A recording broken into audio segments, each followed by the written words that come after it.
여러분 안녕하십니까? 여수 MBC 뉴스데스크입니다. 서해상에서 전복된 청보호에서 실종됐던 선원들이 잇따라 발견되고 있습니다. 실종 선원 9명 가운데 오늘 5명이 발견되면서 이제 남은 실종자는 4명입니다. 청보호 인양 준비도 본격화하고 있습니다. 양현승 기자가 보도합니다. 서해상에서 전복된 청보호 실종자들이 잇따라 발견되고 있습니다. 오늘 새벽 선원 침실에서 60대 기관장이 숨진 채 발견된 것을 시작으로 실종됐던 선원들이 차례로 수습됐습니다.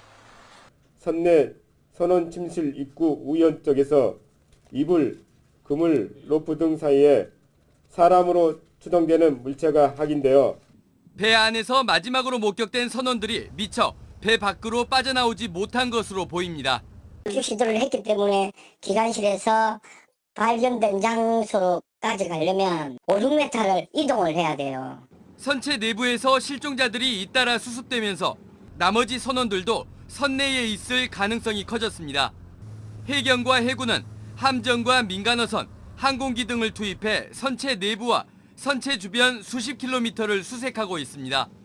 사고 해상에서는 68톤급 예인선과 200톤급 크레인이 도착하는 등 인양 작업도 본격화하고 있습니다. 선박을 고정하는 작업은 끝났고 모든 안전 조치가 끝나면 사고 선박을 바지선으로 들어올릴 예정입니다.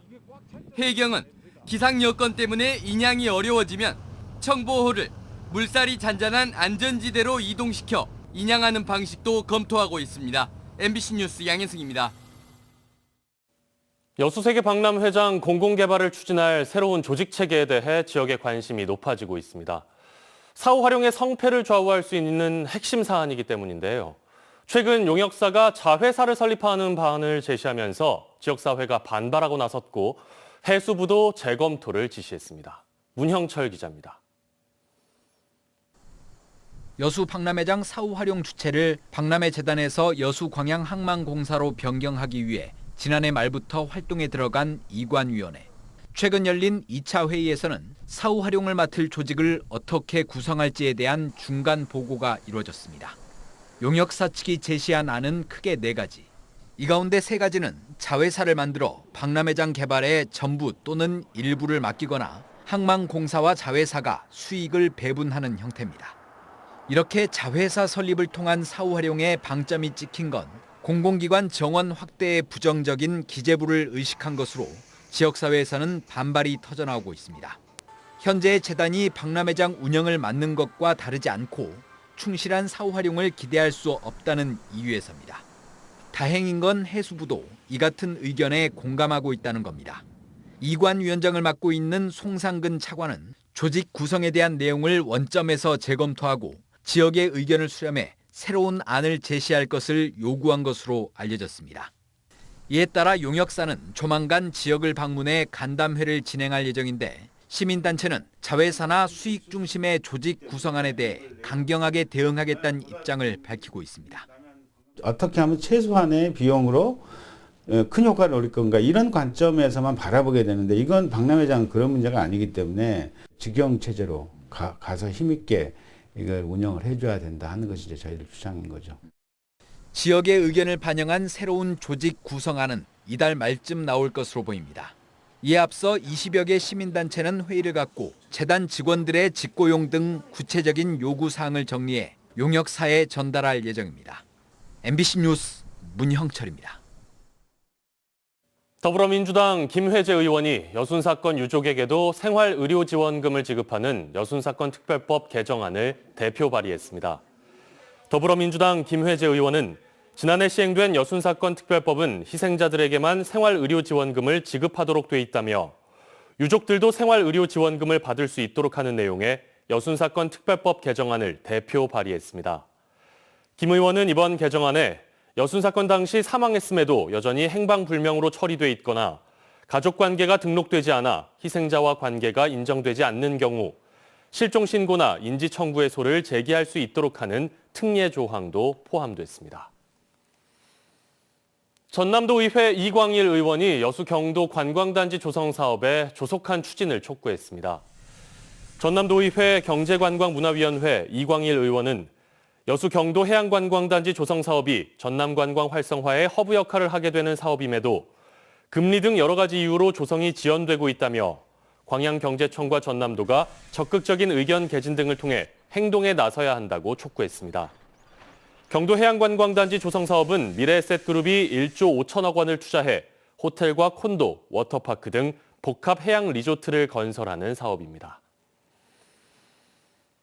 여수시가 여수만 르네상스 실현을 위한 사업의 하나로 가망만 앞바다의 양식시설물 정비에 대한 타당성 검토에 들어갑니다. 지난 수십여 년 동안 번번이 무산됐던 여수 소호동 앞바다 양식장 철거 사업이 새로운 동력을 마련할 수 있을지 주목됩니다. 김주희 기자입니다. 청정 남해안의 크고 작은 섬들을 감싸는 가망만 앞바다. 여수시 웅천지구와 소호동에서 보이는 가망만 앞바다는 남해안의 천혜의 비경을 간직하고 있습니다. 하지만 해안가에서 바다로 불과 1km만 나가면 상황이 달라집니다. 수백여 개의 스티로폼 부표가 어지럽게 바다를 점령하고 있습니다. 바로 홍합과 굴을 양식하는 폐류 양식장입니다. 이 폐류 양식장은 20여 년 전부터 정비의 필요성이 꾸준히 제기되어 왔지만 생존권을 주장하는 지역 어민들의 강한 반대에 가로막혀 번번이 무산됐습니다. 민선 8기 여수만 르네상스 실현을 내건 여수시가 다시 한번 가망만의 어권 양식 시설물 정비의 타당성을 따져보기로 했습니다. 여수시는 이르면 다음 달 중에 타당성 연구 용역에 착수할 계획입니다. 저희가 이제 최대한 빨리 하려고 하는데요. 이제 행정 절차들이 있어서 심의 일정 이런 거 다 끝나고 나면 한 상반기 정도로 저희가 보고 있거든요. 여수 가망만의 아름다운 자연 환경과 경도, 웅천, 소호 요트장 등 시설을 활용한 해양 레저 스포츠 산업 활성화를 위해 객관적, 사회적, 경제적 타당성을 진단해 보겠다는 겁니다. 그 양식시설물 정비가 타당한지 안 한지 연구 용역을 통해서 이 결과에 따라서 그 어업권 존치 여부라든지 그런 게 어느 정도 확정이 될 것 같습니다. 용역에 포함될 양식시설물 정비구역 면적만도 3,800여 헥타르 면적에 400여 건에 이를 것으로 보입니다. 하지만 여전히 문제는 막대한 보상 문제입니다. 현재 어림추산되는 보상가액만도 800억여 원을 훌쩍 넘어설 것으로 예상되고 있습니다. 번번이 실무 논의 단계에서 진통만 거듭하다 좌초됐던 여수 가망만 어권 양식시설물 정비 사업. 해묵은 어민 보상 문제를 마무리 짓고 남해안 해양 레저 관광 거점으로 거듭나기 위한 시험대에 올랐습니다. MBC 뉴스 김지우입니다.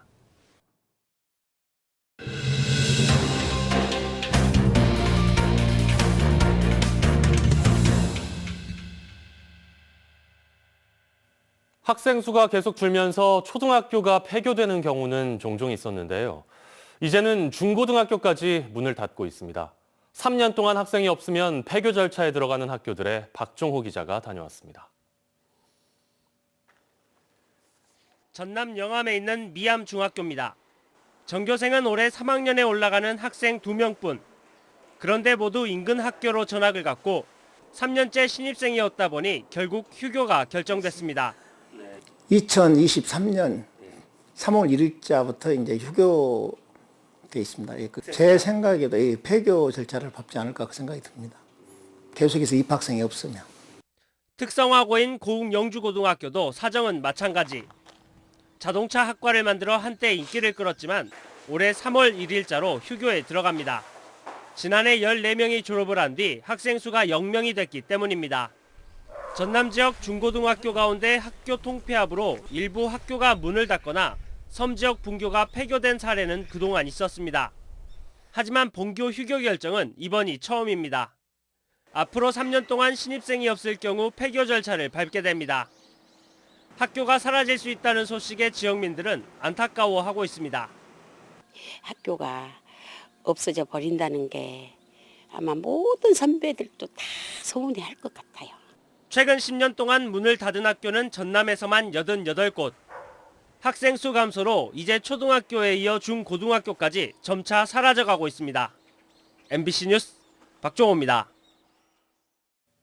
평생을 호남 불교 중흥에 힘썼던 지리산 화엄사의 큰어른 명선 스님의 영결식과 답이식이 오늘 열렸습니다. 스님과 함께 수행했던 동료 제자들과 전국에서 모인 수많은 이들이 마지막 가는 길을 함께했습니다. 유민호 기자입니다. 구례 화엄사 앞마당에 세워진 연화대 위로 명선 스님이 몸을 뉘었습니다. 세수 88세, 출가한 지 70년을 끝으로 지난 2일 여수 흥국사에서 원적한 명선 스님의 답의식이 열렸습니다.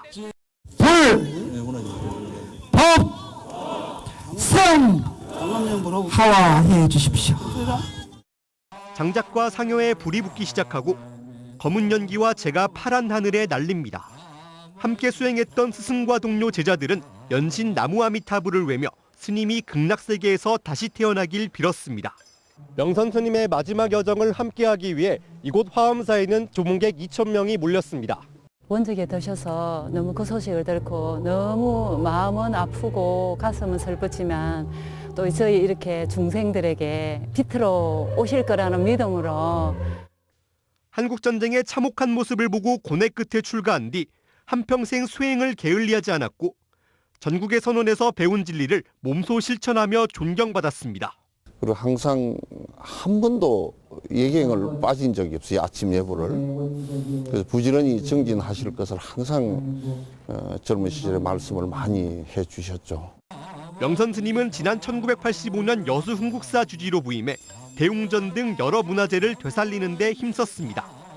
특히 여수 세계박람회 당시 전남 지역 불교계를 이끌며 불교 문화의 아름다움과 우수성을 널리 알리기도 했습니다.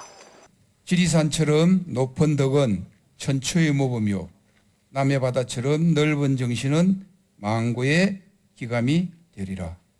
명선 스님이 임종 직전까지 가장 중요하게 여긴 가르침은 화합이었습니다. 세상을 긍정적으로 받아들이고 걸림이 없을 때 진정으로 화합의 길이 열린다는 말을 모두에게 가르침으로 남기고 떠났습니다. MBC 뉴스 유민호입니다. 노관규 순천시장이 올해 도입된 고향사랑 기부제 동참을 유도하기 위해 전국 7개 시군에 고향사랑 기부금을 기탁했습니다. 노 시장은 오늘 고향사랑 기부제가 널리 알려져 재정 여건이 열악한 지자체에 도움이 되기를 바란다며 흙두루미 서식지 보전을 위한 지자체장 네트워크 소속인 충남 서산시와 강원도 철원군, 자신이 출생하고 생활한 나주시와 장흥군, 구례군, 정치적 인연이 있는 서울 강동구와 곡성군 등 전국 7개 시군에 기부금을 기탁했습니다. 고향사랑 기부제는 자신의 주소지를 제외한 모든 지방자치단체에 기부하면 세 공제 혜택과 함께 기부금의 30% 이내에서 지역 특산품 등을 답례품으로 제공받을 수 있는 제도입니다.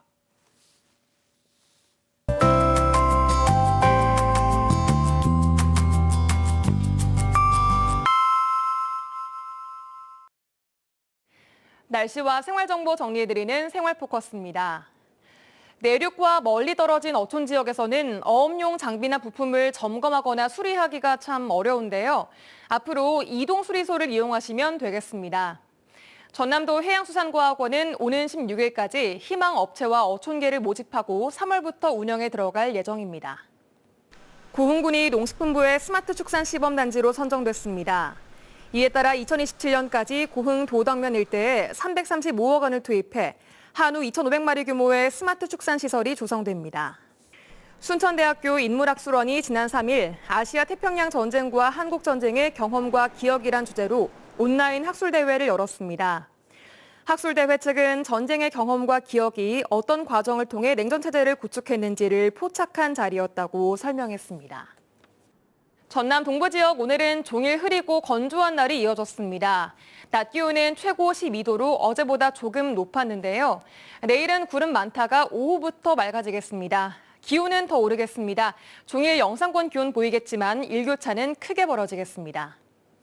자세한 내일 기온 보겠습니다. 아침 기온은 여수가 5도, 순천 1도, 광양 2도 예상되고요. 한낮 기온은 여수가 12도, 순천 15도로 온화하겠습니다. 해상에도 구름 많고 흐린 가운데 바다의 물결은 앞바다에서 0.5에서 1.5m, 먼바다에서는 최고 2.5m로 일겠습니다. 내일 여수의 만조 시간은 오전 10시 26분, 간조 시간은 오후 4시 25분입니다. 지금까지 생활포커스 송유라였습니다. 해양 생태계를 탄소 중립에 활용하기 위한 조례안이 도의회 상임위원회를 통과했습니다. 해당 조례안에는 갯벌과 염습지, 해조류 등을 탄소 흡수원으로 규정하고 지자체가 탄소 흡수원을 복구하거나 확충하도록 하는 내용 등을 담고 있습니다.